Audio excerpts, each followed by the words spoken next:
A Vossa Excelência deste Tribunal e as outras autoridades que aqui se encontram, incluindo os professores, os representantes da defesa e os representantes da acusação, eu desejo uma boa noite.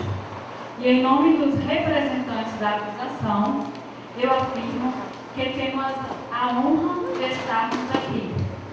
É com satisfação que fazemos parte deste momento este em que iremos mostrar que a moral é algo de extrema importância, um bem supremo, e que qualquer um de nós, como representantes da sociedade que somos, deve preservar. A nossa sociedade, caro auditório, já está cansada de tanta impunidade em nosso país.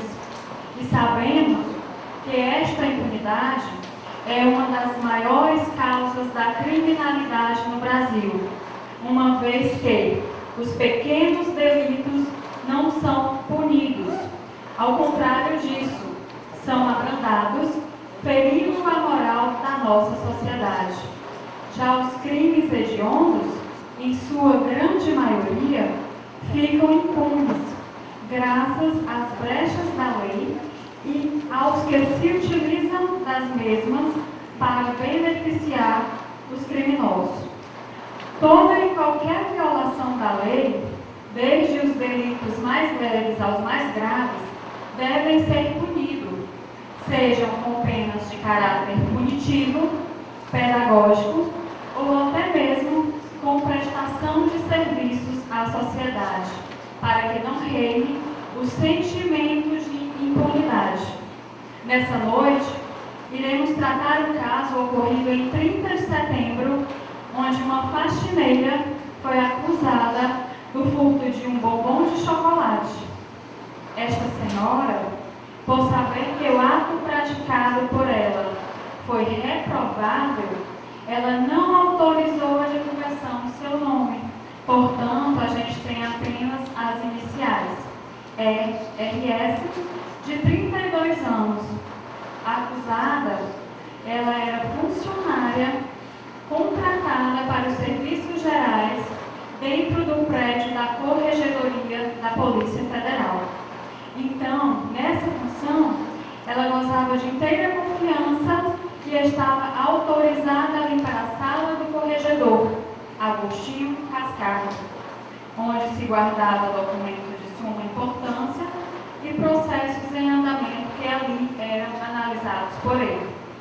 Aproveitando-se da ausência do corregedor e da confiança que era depositada na mesma, a acusada subtraiu um bombom que estava dentro de uma caixa de chocolate em cima da mesa do corregedor e o comeu, violando a intimidade do mesmo e rompendo assim a confiança que lhe foi dada.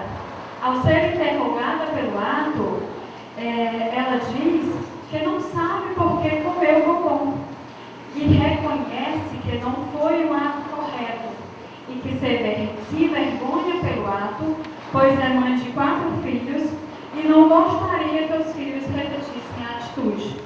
E que mesmo reconhecendo que o seu ato foi ilícito, ela não reconhece a importância das punições dos pequenos delitos. E, portanto, os valores morais, o infrator, ele fere a dignidade, os valores morais que saem ileso quando devem ser penalizados, mesmo com penas pequenas, mas devem ser punidos. Portanto, requeremos a condenação da senhora de iniciais ERS por infringir o artigo 155, parágrafo 4, inciso 2 do Código Penal, que é subtrair para si ou para outra em coisa alheia móvel, com o agravante do inciso 2, que é o abuso de confiança ou mediante fraude escalada ou destreza. Caros jurados e todos aqui presentes, não estamos aqui para ferir a dignidade desta senhora, e sim em busca da justiça, para que isso sirva de exemplo e para que assim possamos viver em uma sociedade mais digna.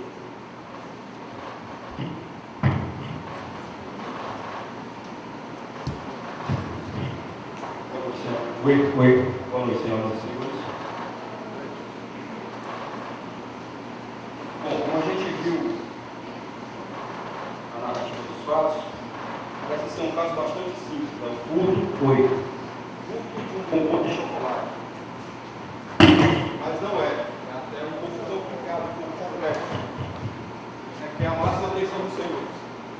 E agora eu descobri que eu não tenho mais os 20 minutos que me é disponível, só tenho 10. Então, eu vou tentar ser o mais breve possível. Eu espero que vocês entendam. Compreendem, ok?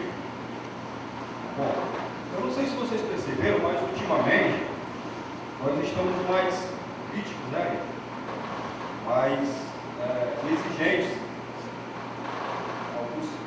Como alguns falam, os humoristas que gostam de utilizar esse termo politicamente correto, o que é até bom, porque ultimamente temos visto bastante o politicamente incorreto. Eu estava ouvindo outro dia o professor e filósofo Mário Sérgio Cortella na rádio CBN, e ele disse o seguinte: ele disse que nós não estamos vivendo uma crise moral no Brasil. Diz que nós estamos, esse momento é de crítica moral. Estamos vivendo um momento de crítica moral. Ele acha que se nós ainda não percebemos esse momento é porque nós estamos inseridos nele. Nós estamos vivendo um momento histórico para ele. Ou seja, nós estamos construindo agora um futuro melhor para os nossos filhos e netos. E ele acha que tudo isso começou a partir desses grandes casos de corrupção que foram descobertos. Sempre existiu, é claro, mas ele acha que a partir desses casos de corrupção, como um mensalão de políticos, ditos do alto escalão, foram julgados, condenados e presos, e atualmente com esse esquema da Lava Jato, onde gerentes, grandes empresários de grandes empresas estão também sendo julgados, condenados e presos. Então, isso dá uma certa esperança na nossa justiça, né? Porque nós sempre quisemos a moralização da parte de cima. Lógico que ainda falta muito, falta bastante, mas a gente já pode até dizer, utilizando a expressão do nosso ex-presidente Luiz Inácio Lula da Silva, que nunca antes na história desse país a gente tinha visto peixe grande ser preso. Mas o que isso tem a ver com essa história do bombom? Se a gente for analisar direitinho, tem tudo a ver, porque a diferença, a gente está avaliando o caso de valor moral. Não sei se vocês perceberam, mas aqui trata-se de valor moral. E a diferença no caso desses grandes casos de corrupção e o caso dessa senhora está somente no valor financeiro. Porque o valor moral, entendam, o valor moral é exatamente o mesmo. A pessoa, o espírito da pessoa que furta bilhões, que desvia milhões na Lava Jato, é o mesmo espírito, é o mesmo ânimo da pessoa que furta um bombom. Eu vou ter que reduzir a minha fala, porque infelizmente eu descobri agora há pouco que não temos disponível 20 minutos, é apenas 10 minutos só. Então eu vou já começar pela situação mais relevante aqui do caso. Essa senhora, ela furtou um bombom de um corregedor, um delegado corregedor da Polícia Federal, de dentro da instituição da Polícia Federal. Certo? Outra coisa que chamou a atenção é que o delegado, aliás, ela, na matéria lá do G1.com, ela disse o seguinte: ele, o delegado, se precipitou ainda ter colocado câmeras na sala por desconfiar de mim. Ou seja, parece que o delegado já vinha desconfiando dessa senhora.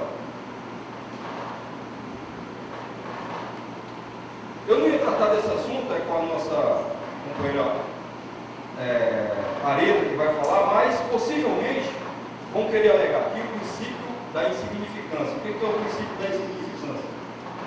É quando um caso ou furto, é que falou tão irrelevante que não seria necessário se movimentar a dispendiosa máquina jurídica para julgar um caso dito como irrelevante. Só que, de antemão, eu vou dizer para os nossos amigos que, para que esse caso seja considerado insignificante, seria necessário um outro princípio, chamado de princípio do estado de necessidade, chamado princípio da imperiosa necessidade, né? Também conhecido como estado de necessidade. Código Penal, artigo 24. Estado de necessidade é uma das excludentes de ilicitude. Isso também a gente pode ver lá na apostila, no capítulo 12, se não me engano, da apostila do professor Pérez, lá tem estado de necessidade. São justificativos de crime. Eu vou dar um exemplo para ficar mais claro. Eu tenho aqui uma jurisprudência. Não sei se vocês ficaram sabendo do caso do senhor que furtou um frango no valor de R$10. Foi julgado pelo STJ. E ele tinha sido condenado às instâncias inferiores. Quando chegou no STJ, o STJ entendeu que aqui sim caberia o princípio da insignificância. Por quê? Porque esse senhor há 3 dias não se alimentava e não alimentava a sua família. Ou seja, aí cabe o estado de necessidade e o princípio da insignificância. Diferente do caso dessa senhora. Porque, como ela mesma diz, que no artigo do jornal do G1.com, ela disse que não sabia por que tinha comido bombom. Ela não sabia por que tinha furtado bombom. Ou seja, necessidade não foi.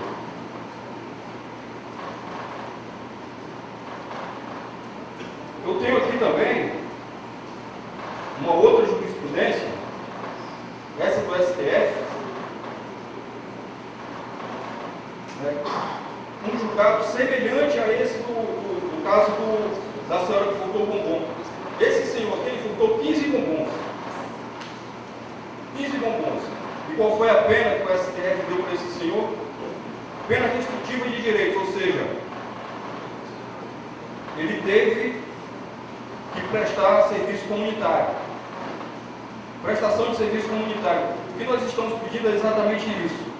Nós não estamos aqui querendo que essa senhora seja levada para um presídio de segurança máxima e misturada com presas de alta periculosidade porque furtou um bombom, não. Nós estamos pedindo aqui, nós estamos evocando aqui o princípio da equidade e que essa senhora seja condenada com a mesma pena que foi condenada esse senhor. Restrição de direitos.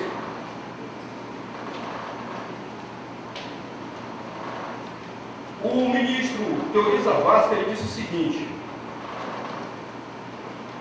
por conta do seu entendimento, Teori justificou que a anulação das penas de habeas corpus que estava em julgamento poderia alimentar a sensação de impunidade, o que geraria o risco de a população fazer justiça com as próprias mãos, ou seja, o cidadão, nesse caso, passaria a ser um vilão, né? A vítima passaria a ser o vilão. As pessoas, quando se sentirem lesadas por terem aquele valor, menor que seja o valor, ter sido levado, ela vai querer reaver aquele seu valor. Ela vai reagir. E o que vai acontecer? Pode gerar um caos social, como diz o Teori Zavascki. Ele diz aqui: Teori lembrou os casos recentes de linchamento no Maranhão, em que as vítimas tinham roubado os objetos de pouco valor. Se eu não me engano, o artigo 345 do Código Penal Brasileiro, que é fazer justiça com as próprias mãos, ou seja, como eu falei, o cidadão, que seria uma vítima, que teve o seu bem furtado por ser de pequeno valor, não vai dar em nada, porque se eu, por exemplo, se eu pegar a caneta do Edgley agora, certo? Ele está ali utilizando para fazer suas anotações. Essa caneta é de irrelevância. É totalmente irrelevante. O valor dela é R$1 no máximo, né? Se for muito. Mas, para ele agora, é muito relevante. Por quê? Porque ele está utilizando essa caneta para fazer suas anotações. Então, até utilizando aqui isso aqui também é a parede que vai tratar, mas eu vou só explanar aqui um pouco. Aqui o Tribunal de Justiça do Estado de Minas Gerais diz o seguinte: a tese de aplicação do princípio da insignificância deve ser rejeitada por ser medida temerosa a valoração do bem jurídico atingido pelo delito, considerando a importância que somente a vítima pode aferir. Ou seja, quem diz que é significante ou não é a vítima. É a vítima que sabe, ou seja, é o Edgley que sabe a importância que tem essa caneta para ele se eu tomar dele agora. Agora, se eu tomasse a caneta, ele poderia fazer o que ele quisesse. Ele poderia ir lá na delegacia e fazer um teste contra mim, não ia dar em nada. Não ia dar em absolutamente nada. Por quê? Porque, de acordo com o que eles querem, né, é que isso seja insignificante, irrelevante, assim como o caso do cupom. Aí, os senhores têm que pensar o seguinte, para finalizar. Os senhores têm que pensar o seguinte, o que eu falei no início, né, e o que disse o Mário Sérgio Cortella. A gente tem que pensar em que país a gente quer deixar para os nossos filhos e netos. Que país a gente quer para o futuro. Se é um país onde as pessoas podem pegar as coisas dos outros, assim, por ser irrelevante, por ser de pequeno valor, né, permite esse tipo de delito, por menor que seja, ou um país que pune o mais alto ao menor caso de furto. Eu agradeço, infelizmente não foi o bastante, porque o tempo realmente foi curto. Obrigado. Boa noite a todos e a todas. De maneira lacônica, eu vou passar para vocês aqui a minha fala. O que está se tratando aqui é uma questão ética, uma questão moral. Além dessa questão moral que nós vemos que essa mulher, que essa zeladora cometeu, nós podemos também tipificar como crime o que ela cometeu, que está no artigo 155 do Código Penal, furto qualificado. Artigo 155, subtrair para si ou para outro em coisa alheia móvel. Parágrafo 4º, inciso 2º, com abuso de confiança. Vou falar aqui de maneira bem sucinta e pragmática, que também ela feriu a nossa cláusula pétrea. O artigo 5º da Constituição, no seu inciso 22, ela feriu também o direito de propriedade daquele delegado da Polícia Federal. Percebe-se que é uma audácia muito grande da zeladora entrar na sala do delegado da Polícia Federal e ali comer o chocolate daquele policial. Eu quero aqui falar para vocês apenas reforçando a fala do Claudenísio, que o Ricardo Lewandowski falou. Ele disse que a respeito do princípio da insignificância, que nós não podemos banalizar o princípio da insignificância, pois se banalizarmos esse princípio, a prática e a figura do furto qualificado, ela vai estar descaracterizada. E só para finalizar, deixar com vocês aqui também uma frase do pensador, do filósofo Immanuel Kant, que ele diz que tudo que não puder fazer sozinho, não faça. Era só isso. 2 minutos. Retornando aqui, para passar para vocês, falou insignificante. Eu tenho aqui na minha mão um chip. Qual o valor de um chip? R$5? R$10? Insignificante, não é? Mas se uma pessoa furtar o teu celular com o teu chip, qual é o valor que ele vai ter para ti? Teus contatos, se você tiver e-mail, teu e-mail, se furtarem o teu celular e tiver cartão de memória, foi embora tuas fotos, foi embora um mundo dentro Então, insignificante para quem?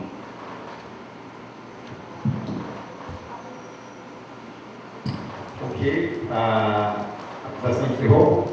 Ok, a defesa tem a palavra por 20 minutos.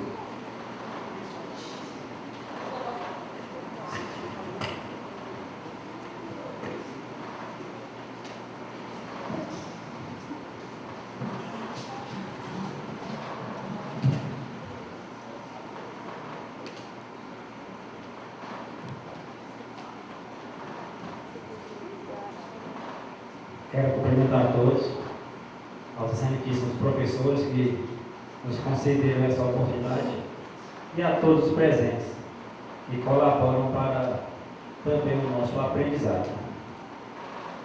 Bem, nós não estamos aqui buscando isentar a zeladora dessa conduta, de forma alguma. A conduta houve e a conduta, de fato, tinha que ser repreendida. Mas vejamos bem.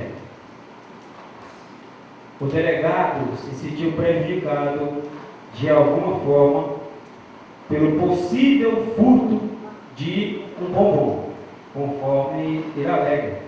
Observamos que os colegas pregaram uma legalidade estrita da conduta do delegado, visando a repreensão do ato da zeladora. E o Claudenizio até chegou a mencionar a expressão moralização. E moralização da parte de cima, ou seja, da cúpula da gestão pública. Porém, ele disse que deixa a desejar e que muito ainda deve ser melhorado. Talvez, senhor Claudenizio, seja justamente a má conduta de alguns agentes, inclusivamente da Polícia Federal, que permite que essa cúpula da gestão pública não mude. Vejamos bem, analisemos agora a conduta do delegado. Se de fato ele tinha todo esse zelo, essa busca da legalidade. O delegado teve um bem furtado, segundo a acusação, já que nós estamos aqui buscando desqualificar essa tipificação de crime. Foi apenas um mero desvio de conduta. E eu ainda vou além, nem digo que foi ainda um mero desvio de conduta, pois o que vocês estão alegando é que houve aqui uma quebra de confiança. Se houve uma quebra de confiança, então tinha confiança. Não é verdade? A zeladora disse que havia comido bombom de fato e que depois iria falar com o delegado. Então configura haver mesmo uma confiança. Ela poderia falar depois, já que comeu, não havia confiança. Ainda que esta confiança fosse profissional. Mas vejamos bem, o delegado teve o bom furtado, logo fazia parte da questão. Então ele, como conhecer toda a lei e ainda mais corregedor, responsável pelas apurações de possíveis faltas de outros agentes federais, tinha que estar ciente de toda a legislação que envolvia o caso. Ele deveria se tornar impedido de tomar qualquer atitude em relação ao fato, em relação à zeladora. Porém, a zeladora, depois de ter comido bombom, saiu do Departamento de Polícia Federal e, retornando, foi abordada por um escrivão, um servidor escrivão do departamento, e foi conduzida a uma sala e ali foi inquirida por aproximadamente 1 hora. Nesse momento, ela foi convidada a assinar 2 documentos. Ela quis saber o teor dos documentos, mas foi impedida de saber e nem cópia lhe foi dada. Logo, nós já vemos um ferimento aí do artigo 37 da Constituição, a publicidade dos atos da administração, como também do próprio Código de Ética do Departamento, aliás, da Polícia Federal,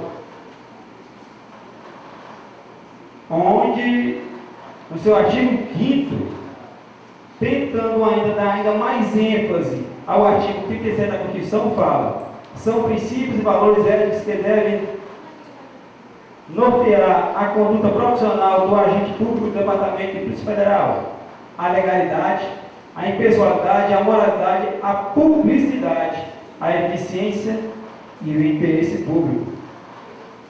Não houve aqui a publicidade, feriram esse princípio, princípios basilares da Constituição. A zeladora afirmou que foi conduzido também à sala do delegado Agostinho Cascardo. E ali foi questionada por ele aonde estava a embalagem.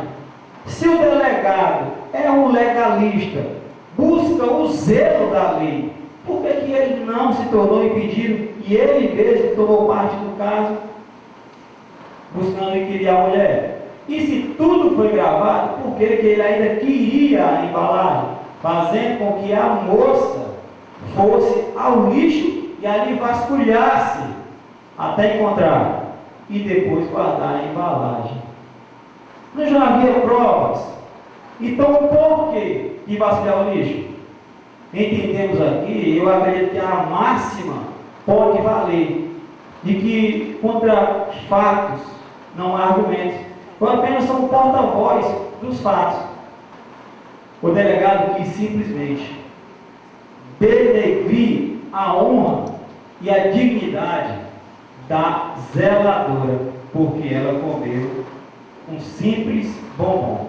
Vale ressaltar, cara de Samara, estamos falando aqui de um bombom. Ele não perdeu um mundo nesse bombom. Se fosse um chip, até talvez ele teria perdido esse mundo, como a senhora afirmou. A senhora também afirmou que se zela muito pela moral e que o delito foi basicamente isso, um ferimento à moral.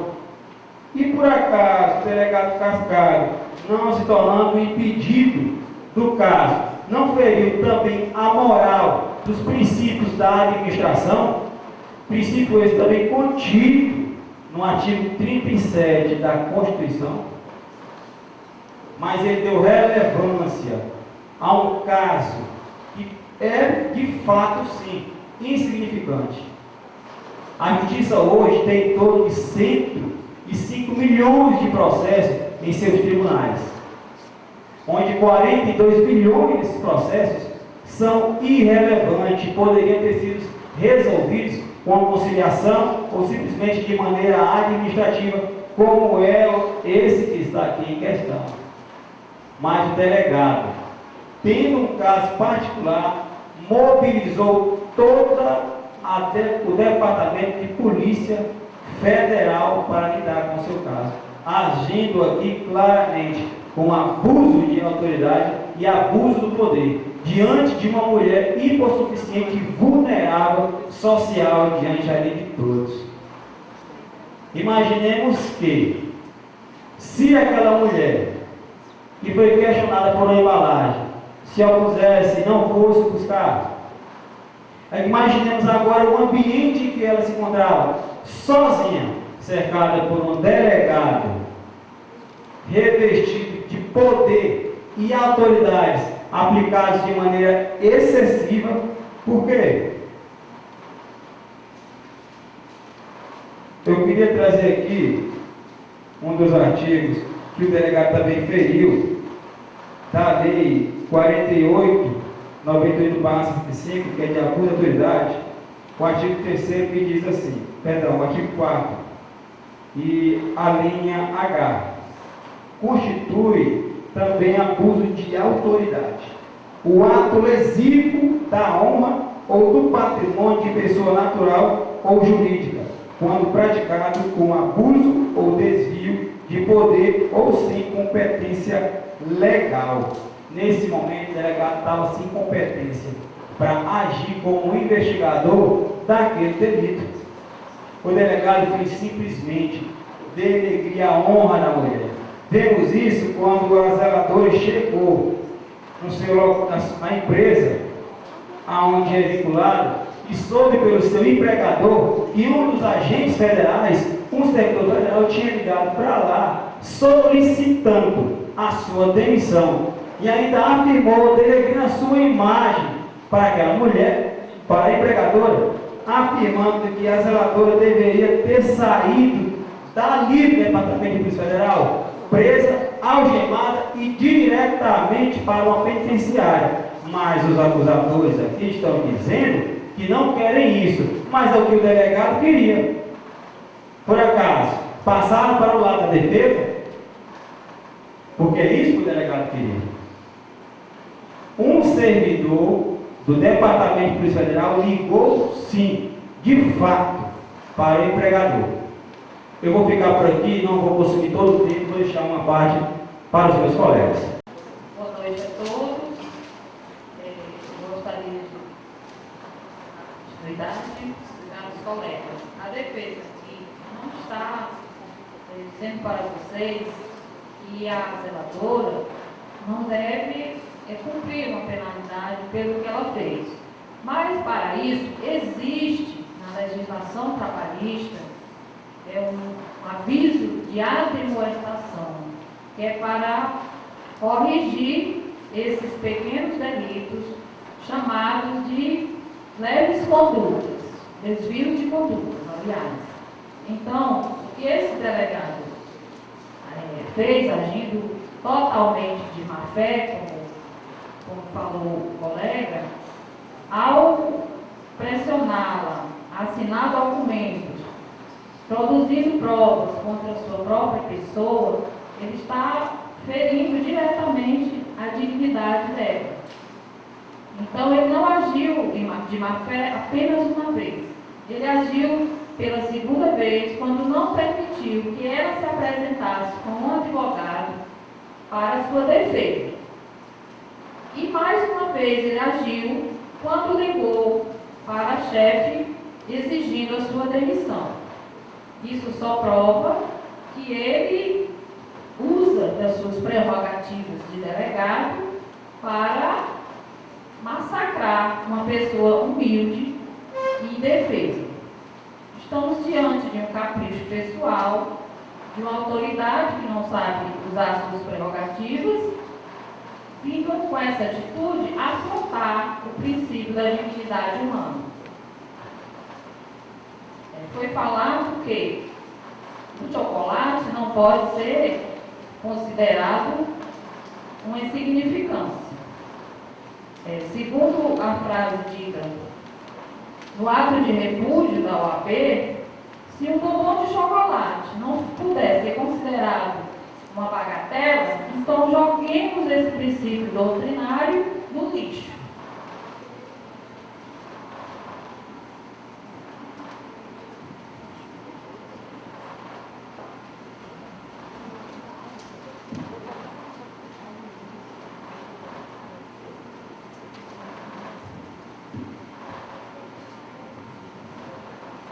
Eu quero estender o meu boa noite a todos aqui presentes.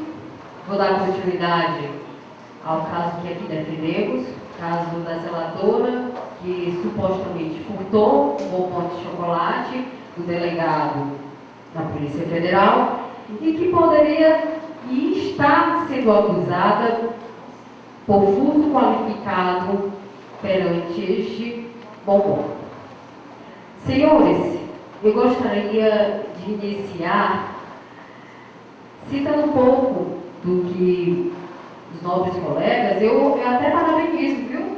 A tese de vocês foi muito bonita, mas eu não estou vendo amparo jurídico nenhum do que eles apresentaram. O que eles estão usando é o senso comum, hipóteses, analogias. E se isso aumentasse? Porque quem rouba um boi, rouba uma boiada. Se ela pegou um bombonzinho de chocolate, ela poderia pegar ali documentos importantíssimos. Isso não pode. A gente não pode julgar por analogia, a gente não pode julgar por hipótese, porque cada situação tem a lei e tem a legislação ideal para aquilo que está sendo julgado. Os nobres colegas estavam falando sobre a moral. A moral é o bem supremo. Eu realmente reconheço isso. Sim, a moral ela é sim o bem supremo. Para a gente trabalhar em qualquer esfera, precisa da moral. Para lidar com os familiares, precisa da moral. A gente está todo tempo dentro desse sistema amoral. Realmente é verdade. Eles falaram que os delitos, né? Mas aqui não estamos tratando somente de delitos, estamos tratando também de um furto qualificado. Ela está sendo enquadrada nisso. Os colegas estão trazendo essa tese aqui para a gente, de que ela merece ser punida, gente, porque roubou. Ela roubou um chocolate, não era seu. O que aconteceu, gente? Essa punição que supostamente o delegado queria que acontecesse e que aconteceu, até que teve intervenções de autoridades, essa punição é totalmente ilegal. Eu vou explicar aqui melhor para vocês o que de fato aconteceu, certo? E reafirmando o que foi dito pelo nosso colega de lei e pela nobre colega Francilete. Senhores, ela não tinha intenção nenhuma de furtar algo de alguém. Ela chegou para fazer a faxina, mais uma vez, como um dia comum, certo? O delegado é uma autoridade, é uma pessoa importante, instruído. Então, ele recebe pessoas nesse gabinete, ele lida com problemas nesse gabinete. Então, é um ambiente dele, particular, onde ele lida com problemas da Polícia Federal. Isso é verdade. O que aconteceu? Ele recebe pessoas, um chocolatezinho, um café, uma água. Vocês pararam para pensar que isso poderia ter acontecido? De que aquele chocolate poderia estar ali para ser servido a todos? E como a Edgley tinha falado, ela deveria ter um contato, nem que seja pequeno, com o delegado, ao ponto dela comer o chocolate e dizer, mas depois eu vou avisá-lo. Doutor, hoje eu vim fazer aqui a sua faxina, tinha um chocolatezinho ali na sua mesa, eu comi, certo? Tinha algum problema? Isso poderia ter acontecido, senhores, se ela tivesse o direito de ter uma conversa com o delegado, isso poderia ter acontecido. Ele disse, não tem problema algum, pode comer, é para todos que estão aqui realmente. Não foi isso que aconteceu, senhores. No dia da acusação, ela foi à empresa, ela fez a sua faxina, como de costume, comeu o ponto que estava ali sobre a mesa do delegado, isso é verdade, certo? Mas naquele exato momento, ela saiu, teve que resolver problemas pessoais, inclusive ela está passando por um processo de divórcio. Né? Esses problemas pessoais seriam isso, um processo de divórcio, que ele estaria, algo pessoal dela. Aí imaginemos só, ela retorna para o departamento e se depara com policiais lhe abordando e dizendo, o delegado quer falar com você. E ela disse, mas nossa, o que foi que eu fiz?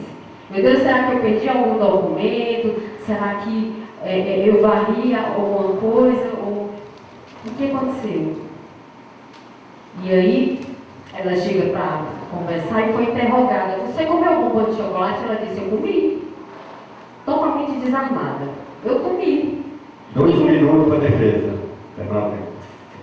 E ele disse, cadê o bombom? Cadê a embalagem do bombom? Ela disse, eu joguei. E disse, traga essa embalagem aqui. Ela procurou a embalagem, achou e disse, está aqui, doutor. Ele disse assim, pois então assine aqui esses documentos, certo? Você roubou o bombom. Isso é furto qualificado. Você deve sair daqui presa, algemada. Senhores, tinha um circuito de câmeras, como o nobre colega de mim falou. Por que ele precisou disso? Senhores, ele humilhou. Não precisava disso. Ele usou da esfera federal para lidar com um problema particular. O bombom era dele, não era da Polícia Federal, senhores. Ela não furtou nenhum documento da Polícia Federal. Porque a acusação, ela aos poucos vem distorcendo e a gente acaba se perdendo até no contexto. Não foi isso que aconteceu, senhores. Ela somente comeu o bombom de chocolate. E seria indiciada por furto qualificado, por conta desse ato dela.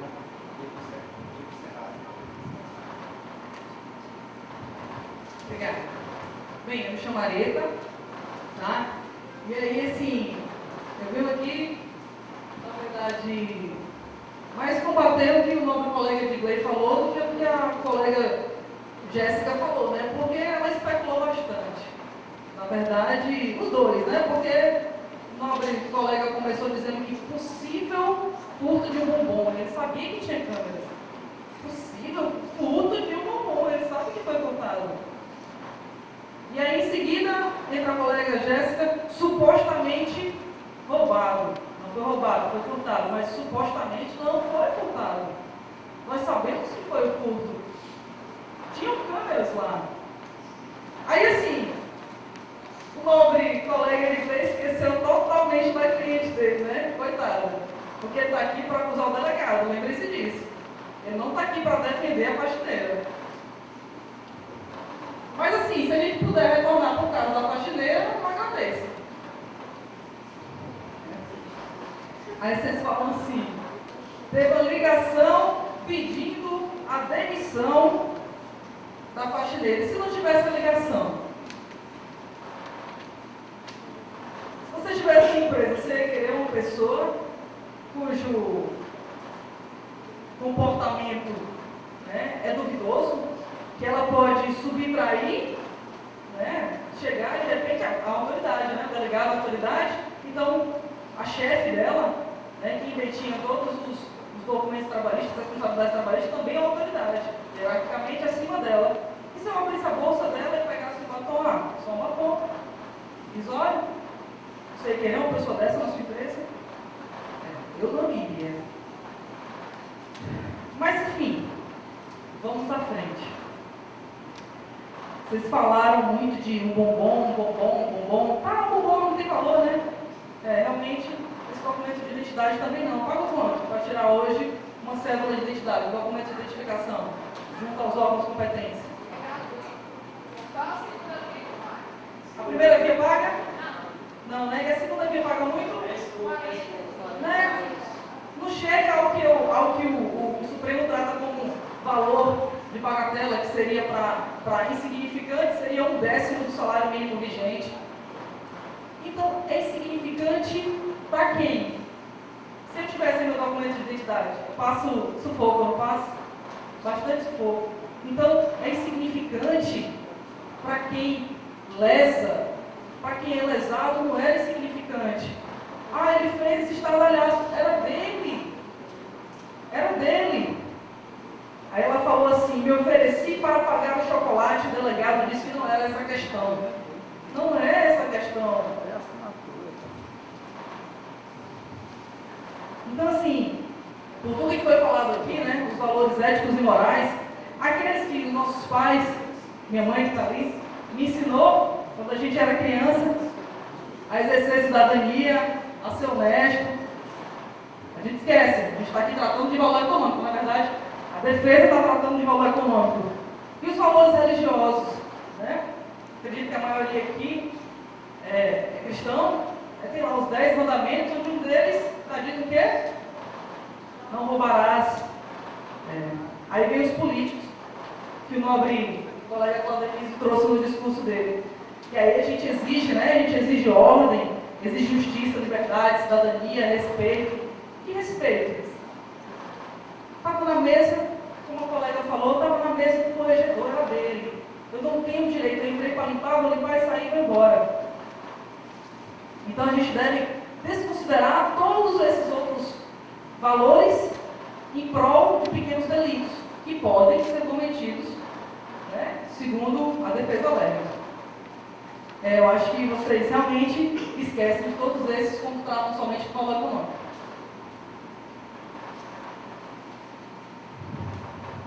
Aí, vamos só voltar aqui no princípio da insignificância, né? Ele é regido por critérios que o Supremo Tribunal Federal deixa bem claros.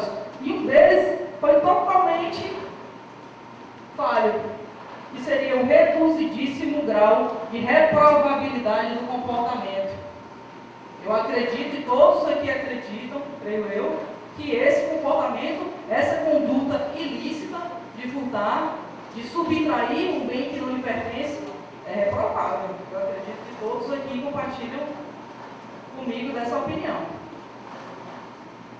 Aí vem, isso é objetivo, né? Esse é o critério objetivo. E o subjetivo, que ele diz assim, a importância do objeto material para a vítima. A importância para mim é insignificante.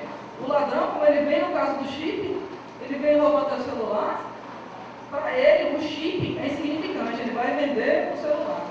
Para ti o chip era a vida, era todas aquelas informações que você vai ter que juntar novamente. Então assim, a gente já sabe que descarta-se o princípio da insignificância, né? Acredito que todos já entenderam. Apesar do foco ter sido totalmente desviado, tentando ludibriá-los, né? Voltaram-se totalmente para o corregedor, mas ele tem direito sim, lembre-se, ele continua com os direitos adquiridos logo que nasceu, então ele tem esse direito. O delegado disse o seguinte, quando ela se oferecer para pagar o bombom. Ele disse que assim como ela pegou o bombom, ela poderia ter pego o documento, isso já foi dito aqui. Tem inclusive um provérbio árabe que diz que quem rouba uma agulha rouba um camelo. Eu concordo. O Padenísio até falou, né, do camelo. A gente está falando da agulha. Claro que eu não vou aqui, né, trazer a faxineira para a escala Zé de Seu, da Cunha, claro que não. Mas eu também vou compará-la a um ladrão de galinha que rouba para saciar a fome de sua família, de sua prole. Não. Ela está aí, né, diferenciada. Ela nem é muito nem é pouco, ela só furtou. E assim, vários motivos, né? Ela deve ter tido para isso. Até o que a nossa nobre colega falou, ela está passando por uma crise no casamento, está se divorciando, enfim, N coisas. Então, toda vez que a gente passar por um problema, a gente pode subtrair, segundo a defesa está dizendo, algo de alguém.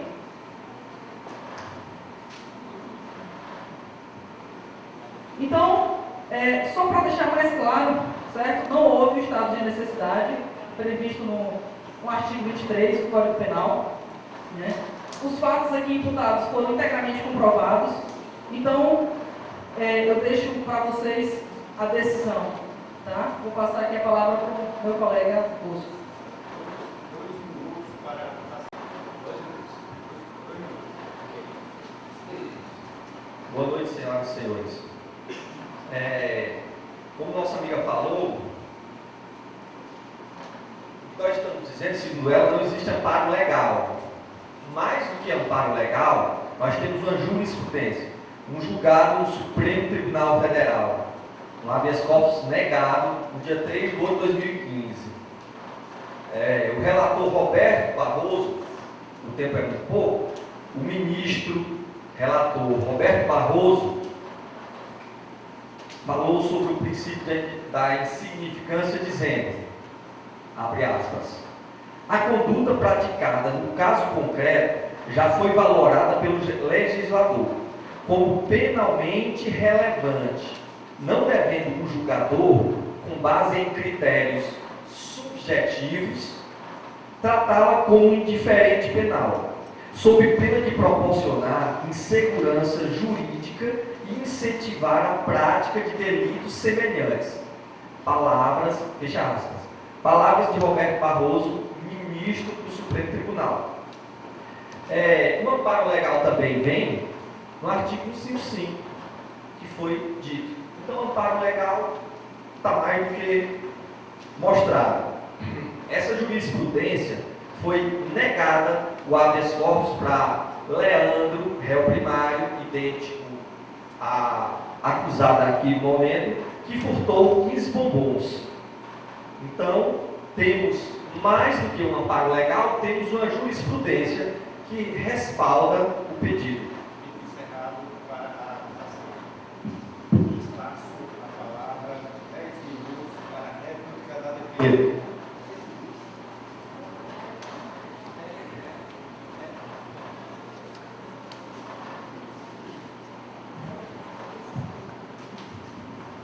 noite a todos.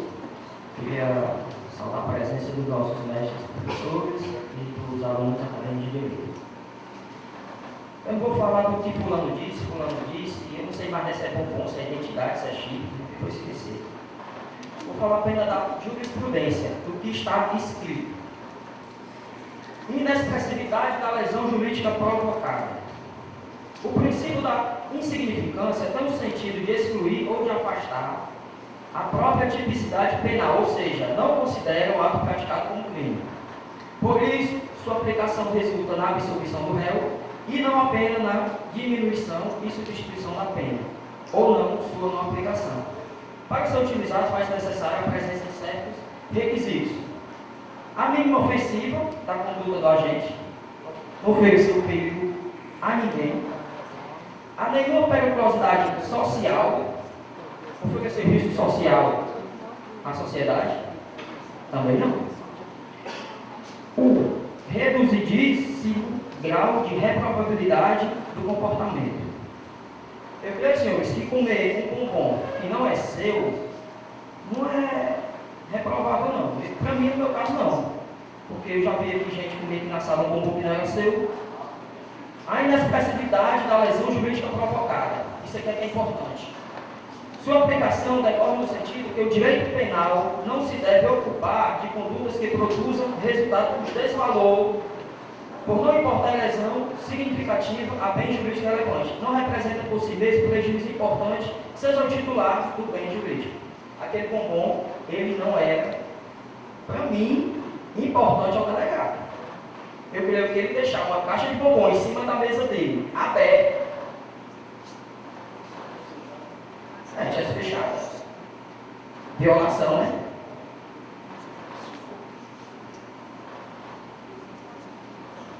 Falar um pouco mais. Gente, os nossos processos dentro dos tribunais, eles adormecem em gavetas, em cima de birôs, por falta de pessoas, por falta de tempo. E o delegado usa a instituição para investigar um crime de um bombom. A Polícia Federal foi instituída para investigar crimes que lesam bens de interesse da União, o que não é o caso do bombom, que é o crime do delegado. Ele é delegado federal em função correcional. Logo, ele nem sequer tem competência para registro de ocorrência, porque isso foge sua atual função restrita ao campo disciplinar. Se não bastasse tudo isso, ele se auto-investiu na competência da Polícia Civil Estadual, ao registrar o insignificante caso, sem falar que ele, como vítima, jamais poderia registrar uma ocorrência em causa própria. Ele a obrigou a ir até o cesto do lixo para pegar o saco de bombom. Né? Acredito que nesse momento ele não teve nenhum respeito para Nossa Senhora. Eu queria também falar sobre um ato incomum da Polícia Federal, pois ele feriu o seu código de ética, que está presente no artigo 7º, inciso 23, que diz o seguinte: o agente federal não pode utilizar-se de sua função, poder, autoridade ou prerrogativa com finalidade estranha ao interesse público. E o delegado, de fato, ele agiu com abuso de poder, uma vez que ele queria não somente prejudicá-la, ele ligou para a instituição onde ela trabalhava, mandando a sua chefe demitir por justa causa. Né? Ele não quis somente prejudicá-la no trabalho, como ele quis humilhá-la, né? Humilhá-la, prejudicando de todas as formas. A Polícia Federal é um órgão muito sério, né? Tem uma imagem a zelar e uma imagem privada. E essa imagem ela foi manchada no sentido de que possui tantos outros casos mais sérios, e ela vai dar enfoque a esse caso, um caso tão irrisório que não merece ser tratado como um crime. Eu trouxe um caso aqui parecido, que esses atos praticados pela Polícia Federal estão acontecendo constantemente. Eu não sei se os senhores ficaram sabendo, no caso do delegado Mauro Ferreira de Guimarães, que ele prejudicou administrativamente, ele não foi muito a fundo, mas ele prejudicou administrativamente um de seus companheiros, por ele não ter dado bom dia. Esse se assemelha basicamente a esse caso do bombom, né? Uma coisa irrisória e insignificante por parte dos delegados da Polícia Federal. Também eu trouxe uma nota da página da Federação Nacional dos Policiais Federais. E lá tinha o seguinte, que escrivãos, agentes e papiloscopistas são frequentemente vítimas de abuso de poder. Essa questão, esses atos vêm sendo praticados constantemente.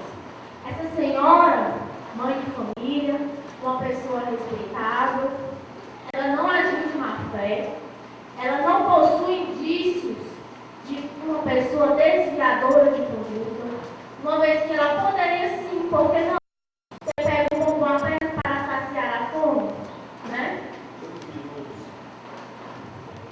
A ré é inocente e é isso. Boa noite a todos. Queria aqui frisar e mostrar a boa-fé da ré, que ela é uma inocente.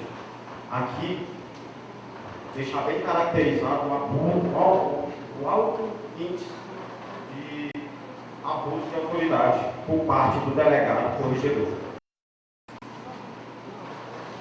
A ré é uma pessoa de boa-fé.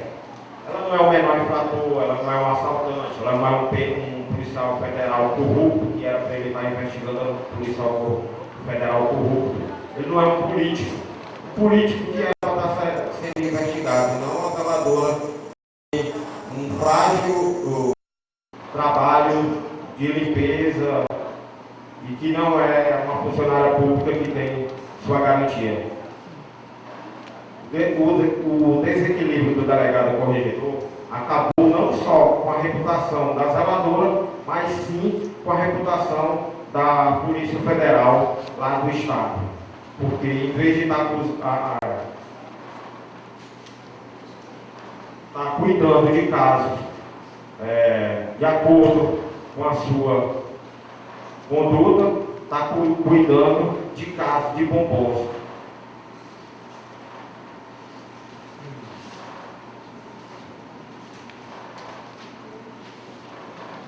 O absurdo é tão grande que eu não poderia deixar de falar e até agora ainda não fui falado. Mas existe uma campanha da população, do Estado e da internet que estão fazendo chacota. Tentaram fazer uma campanha para juntar bombons para o delegado, como se ele não estivesse precisando de dinheiro. Um delegado que deve ganhar, acredito que a partir de R$21 mil contra uma funcionária que só ganha um salário mínimo. Tempo da réplica da defesa encerrado. Boa noite, obrigado.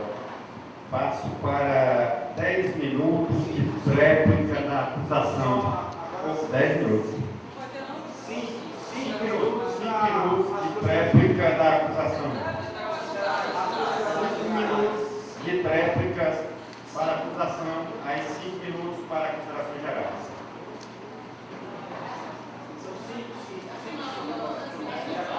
Cinco minutos de réplica para a acusação.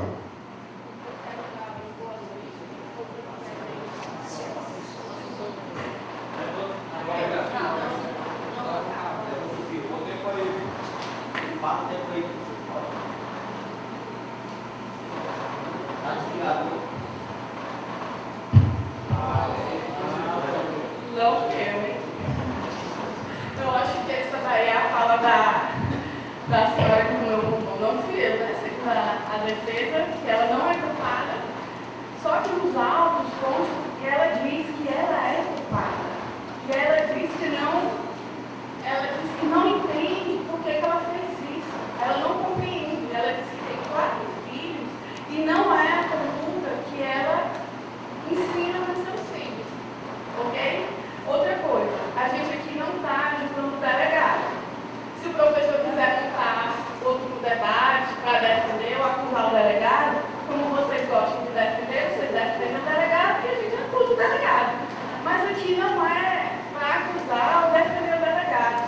O que a gente está falando aqui é do direito de propriedade. E esse direito, ele é assegurado na Constituição, que ela garante o direito à liberdade, à igualdade e direito de propriedade.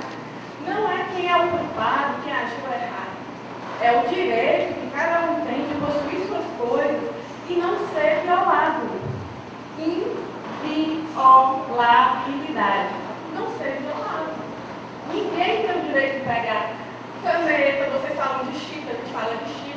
Eu queria saber se os nossos colegas sabem o que é exemplo, analogia, jurisprudência, porque eu acho que vocês não conhecem. Na cadeira de argumentação, inclusive nós fizemos provas sobre isso, a gente sabe que isso é usado no direito. Exemplo, argumentação, analogia, jurisprudência, certo? O que eu quero argumentar agora, já encerrando, é que esse caso está contaminado pelo viés maniqueísta. O bem contra o mal, né? O poderoso contra o humilde, o rico contra o pobre, porque ele é corregedor e ela é uma simples faxineira. Mas isso não pode ser utilizado pela defesa. Não é assim que a gente julga as causas. Todo mundo tem que arcar com as consequências dos seus atos. Ok? Não é assim que a gente livra a cara de ninguém. Outra coisa que a defesa alega é sobre o princípio da insignificância. Aliás, ela pautou a defesa dela só sobre o princípio. Acusa o delegado, o princípio da insignificância. Acusa o delegado, o princípio da insignificância. Eu quero dizer de bem rápido que o dito princípio não é norma constitucional, não está previsto no Código Penal, ou sequer é uma norma legal universalmente aceita. Trata-se de uma proposta doutrinária que está em desenvolvimento jurisprudencial. Então você fica usando o princípio da insignificância a todo momento. Você tem que saber o que significa o princípio e quando ele deve ser usado. E para encerrar, eu quero dizer sobre o que o Supremo ele falou desse princípio. O relator ministro Luiz Roberto Barroso, ele modificou o seu próprio voto para acompanhar as ameaças. E aí ele tem uma fala que eu achei muito importante, que a defesa deve conhecer e que aqui o plenário deve conhecer. Ele disse que é preciso que o tribunal tenha presente as consequências jurídicas e sociais que decorrem de um juízo de atipicidade em casos como este. Negar a tipicidade destas condutas seria afirmar que, do ponto de vista penal, seriam ilícitas. Ou seja, dizer que crime não é crime. Então, o tribunal tem que ter cuidado do que ele afirma e do que ele diz que crime não é crime. E aí ele conclui que é inegável que a conduta, cometimento de pequenos furtos, não é socialmente aceita. E que ante a inação do Estado, a inércia, a paralisação do Estado, a sociedade pode começar a tomar a justiça com as próprias mãos. Tempo encerrado.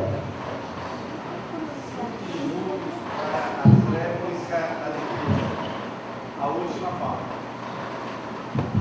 Alô, boa noite, pessoal. Boa noite, os docentes aqui, os discentes, certo? Agradeço a presença de vocês. Sobretudo, nosso professor, né, que não mediu esforços para que isso aqui ocorresse, né, nos qualificando no futuro. Mas, enfim, gente. Nossos novos colegas, certo? Eles citaram algumas coisas, que algumas delas também citaram, acho mais de 2 vezes até, foi a subtração de 15 bombons, certo? Foi julgado pelo STF. Nesse caso, não poderia ser usada essa analogia, certo? Por quê? 15 bombons que foi adquirido, foi subtraído, na verdade, eu acho que a pessoa também realmente ela queria comercializar. Nesse caso, foi um bombom. Foi um bombom. E foi no decorrer da manhã. Eu, no meu trabalho, chego àquele certo horário, se alguém me oferecer um bombom, eu tomo com água para ver se eu chego até a hora do almoço. Realmente.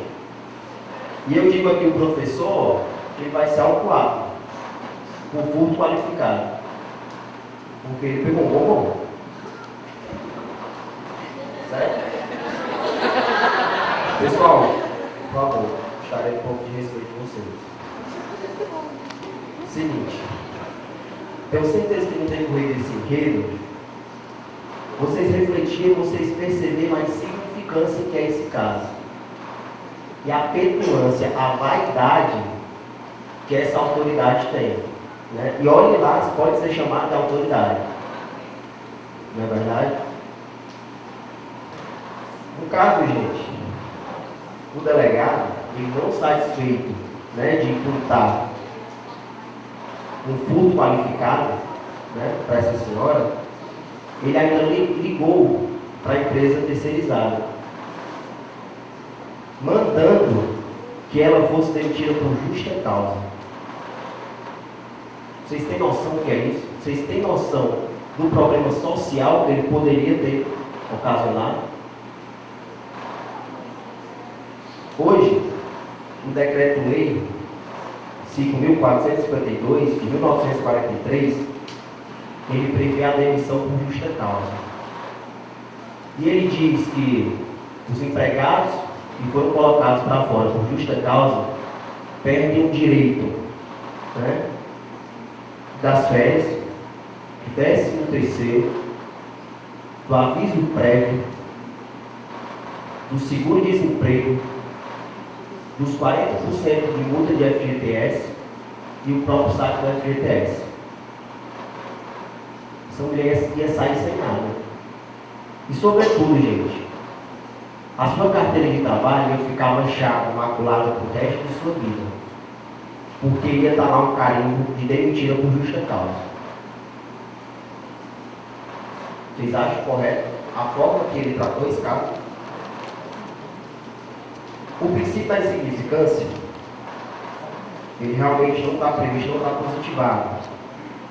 Mas nem por conta disso, ele não deixa de ser muito utilizado. Certo?